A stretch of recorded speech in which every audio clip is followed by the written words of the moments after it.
di Hong Kong ini, saya hampir kalau dicurhatin itu kalau dihitung mungkin ada 500 orang yang pernah merasa seperti itu gitu loh. Jadi jangan merasa sedih, sampean ini orang yang paling sedih di seluruh dunia, tidak. Masih banyak orang-orang yang jauh lebih sedih, makanya sampean sering istighfar dan berdoa memang hatinya ditenangin. Sekali lagi ini urusannya sampean pribadi, siapapun nggak ada yang bisa membantu kecuali diri sampean sendiri. Cuman karena sampean telepon saya mencoba menjelaskan apa yang harus dilakukan.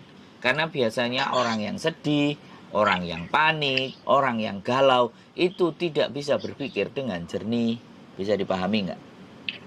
Bisa, Mas. Nah, makanya di situ bukannya saya nggak berempati, tapi yang harus dikuatkan kan batin sampean, psikis sampean dan pikiran sampean bahwa sampean itu bisa melewati semuanya ini gitu.